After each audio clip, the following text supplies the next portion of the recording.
A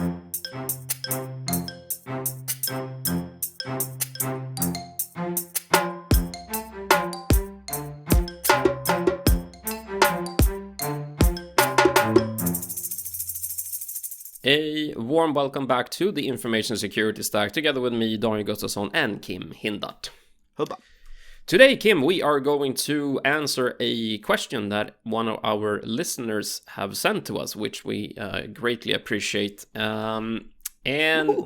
Yeah, it's really nice, and we encourage everyone who have questions to send them our way. I'll explain later in the episode how. Anyways, it comes from a Heinz, and Heinz asks us this. Well, first and foremost, he says that he had just recently found our podcast, and he had listened to about a dozen episodes, and he really, really likes it, which we say thank you for and greatly appreciate.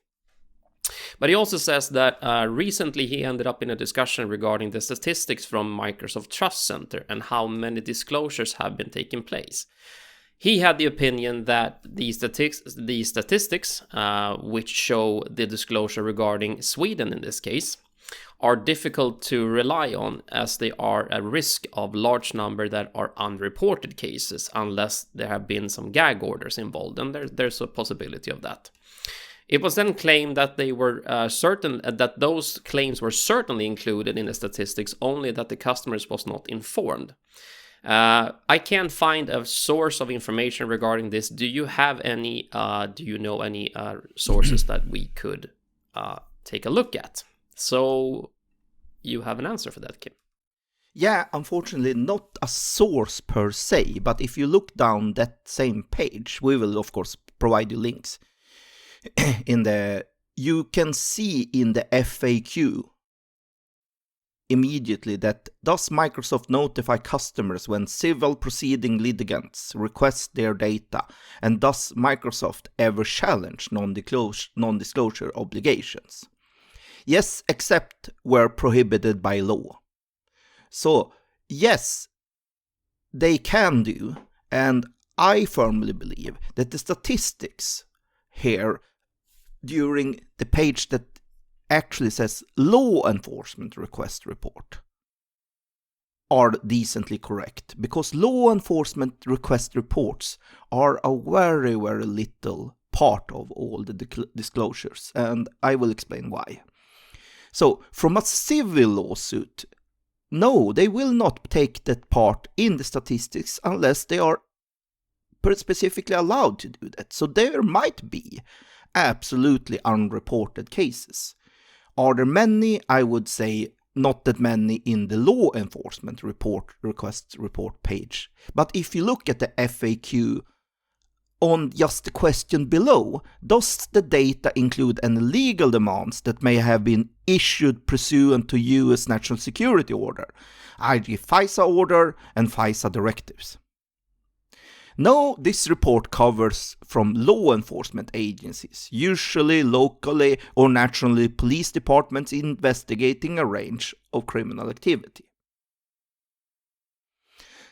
So, there is another page that summarizes the number of given reports from a national security order, either FISA or NSL.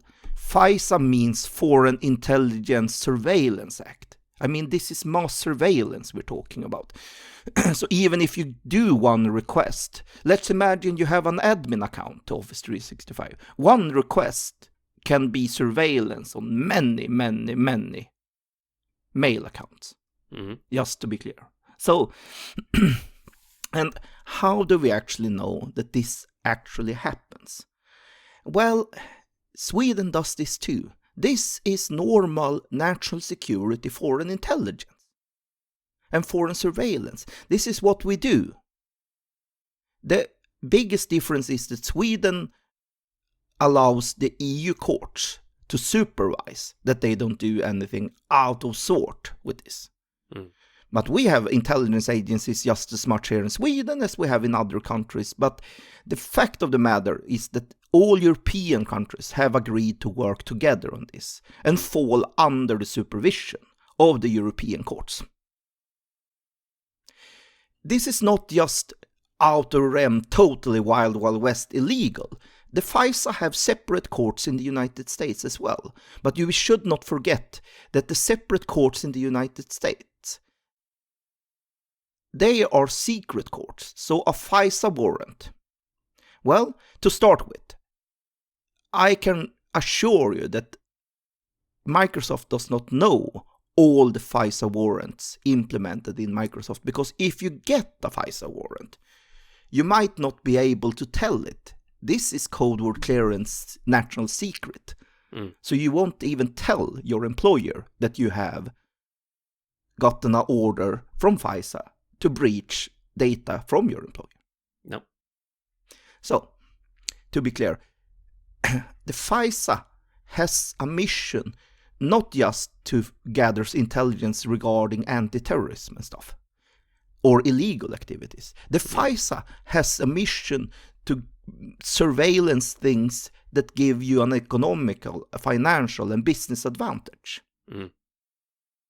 So this is also something. That said, are any of the disclosure laws legal through GDPR? And no, not any one of these. Not FISA, not the legal requests. None of them are legal through GDPR because they need to have a mutual agreement with any country. So, and this is the part of the problem with the United States. They don't recognize the European courts.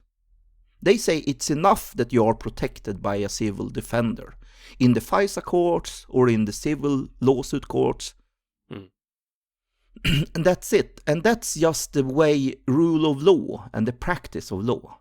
The problem with this is that FISA has been regulated and strangled a lot since Snowden, but only for US citizens. And not so. I usually say that we tend to forget how significant the Schrems case was, actually. Because unlike the safe harbor thing, when it fell and they started a new privacy shield a couple of months later, and everyone is hoping there will be a privacy harbor and stuff. No, this time, the European court made it perfectly clear that this is not possible. Why? They proclaimed that the FISA surveillance breaks human rights. And this is important to understand. Even if 100% of all European parliamentarians, all European citizens, all European humans agree that we should disband GDPR, it will still not make Schrems legal. No. Because the European Court of Law has one mission above everything else, and that's protect human rights. So no country can ever violate human rights. And if the European Court of Justice feel they violate the human rights, then you can't sign any agreements. You can't make any negotiations. That takes away that. The only way out of this is for the United States to change their mind regarding FISA. Yeah. But right now, European Court of Law has said that United States of America, with their FISA program, breaks human rights. That's against human rights. And to be honest, this is a good thing in Europe. Why did we create EU in the first place? Well, not so far before the creation of EU, we had what was called Nazi Germany. Yes. Where a regime, a country, fully legally committed mass genocides against their own population. This is part of a safeguard, and that's why no country can ever overrule human rights in the EU Court of Justice. So, yeah. So here's a good reason for why they exist. So I think it's a good idea, but it was very, very strong language from the Court of Justice this time around. So that's why we won't see any privacy harbor or any safe shield anytime soon, just to be clear. And we said this before as well, if you look at from with American eyes on this as well. Why should they change their law? I mean, we can't claim that they have not been exposed or attacks in terms of criminal acts against the US lately, terrorist attacks against the US lately. So I mean, they have every right to protect themselves as well. It's just that the FISA law that is in place is contradictory to how EU see data privacy. Because can you really get a proper defense if it's done in secret? So the answer to your question is the question we got is that most probably, yeah, for sure, there is a dark number in the statistics. The statistics is probably more likely to be true than the actual stated cases that are in any way, shape, or form presented, of which cases have been posted. But there is a dark number there and we don't know about all of them. Probably shouldn't know about all of them either.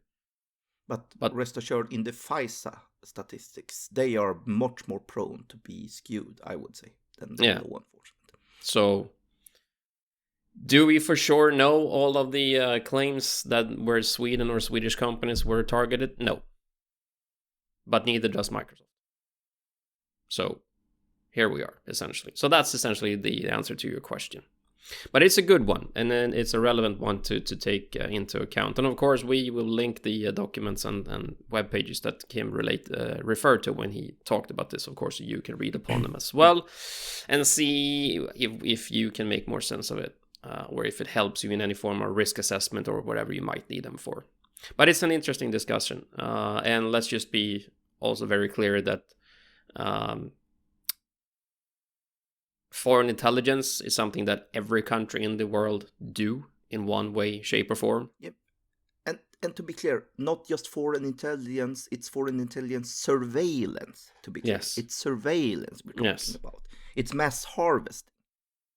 Yeah. It's not gathering single records. It's not breaching a safe with a remote camera that you microfilm, take pictures of a super secret file. No, this is surveillance. This is mass surveillance we're talking about. So, I mean... a large fish net, and then you drag whatever you can find on the bottom, and then you sort out the goody bits which you want to keep. That's how it works. Yes. So, and once again, more countries in the US do this. So, and if you ever seen the Jason Bourne movies, I'm not going to say that they're documentaries, but they're, you know what? Could be a grain of truth to it. All right, so thanks so much for your question. We greatly appreciate it. If you would like to send us more questions our way, you do that at citynetwork.eu/podcast, or if you actually want to participate in the podcast, because you can do that, you send your request out on that page as well, and we gladly bring you on and have a discussion with you on one of our episodes. But until then, I hope you have an awesome week wherever you are, wherever you're listening to this, and I hope that we have you with us next time around as well. Have a great weekend, folks.